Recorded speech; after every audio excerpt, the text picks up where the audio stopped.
ప్రభువైన యేసుక్రీస్తు నామములో మీ అందరికి వందనాలు. యోహాను సువార్త మొదటి అధ్యాయం 36వ వచనం ఒకసారి చదువుకుందాం. అతడు నడుచుచున్న యేసు వైపు చూసి, ఇదిగో దేవుని గొర్రెపిల్ల అని చెప్పాను. ఎందుకు యేసుప్రభుని దేవుని గొర్రెపిల్లతో పోల్చాడో ఈరోజు తెలుసుకుందాం.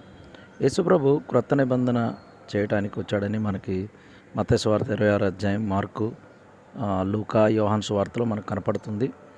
కానీ మత్తయి సువార్త 5వ అధ్యాయం 17వ వచనంలో, నేను ధర్మశాస్త్రాన్ని కొట్టివేయడానికి రాలేదు, నెరవేర్చడానికి వచ్చాను అని అన్నాడు. ఆ ధర్మశాస్త్రం వెనక ఉన్నటువంటి ఆ గొర్రెపిల్లే ఈ యొక్క దేవుని గొర్రెపిల్ల. అది ఎలాగో ఒకసారి చూద్దాము. నిర్గమకాండం 12వ అధ్యాయం కనుక చదివితే అక్కడ గొర్రెపిల్లను గురించినటువంటి సంగతి మనకి కనపడుతుంది.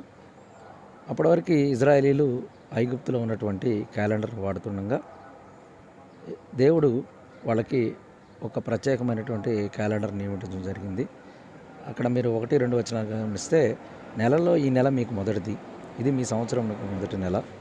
మీరు ఇశ్రాయేలు సర్వ సమాజముతో ఈ నెల దశమి నాడు వారు తమ తమ కుటుంబం లెక్క చొప్పున ఒక్కొక్కడు గొర్రెపిల్లనైనా మేకపిల్లనైనా, అనగా ప్రతి ఇంటికి ఒక గొర్రెపిల్లనైనా ఒక మేకపిల్లనైనా తీసుకుని వెళ్ళను. 7వ వచనం దగ్గరికి వచ్చేసరికి, ఈ నెల 14వ దినం వరకు దానిని ఉంచుకునవలను.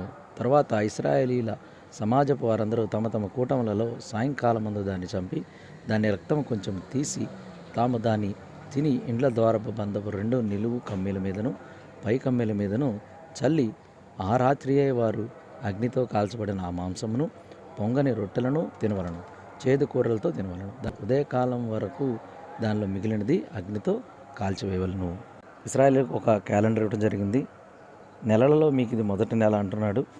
ఆ నెల 10వ తేదీన ఒక గొర్రెపిల్లను తెచ్చుకొని 14వ తేదీ వరకు దాన్ని ఉంచుకొని వాళ్ళం. అది మంచిదో కాదో, దానికి ఏమన్నా జబ్బు ఉన్నదో లేదో అని చెప్పి చెక్ చేసుకొని 14వ తేదీ సాయంకాలంలో బలి అర్పించవలను.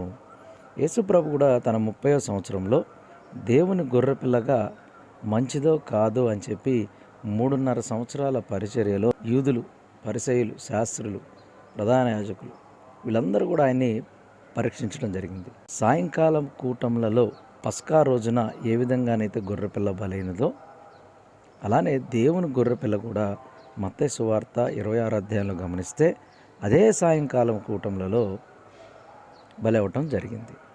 ఎలా బలి అయినాడు? ఇది నా శరీరము, ఇది నా రక్తము అని చెప్పి రొట్టెన ద్రాక్షరసాన్ని సాదృశ్యంగా చూపిస్తూ అనేకుల కొరకు చెందిన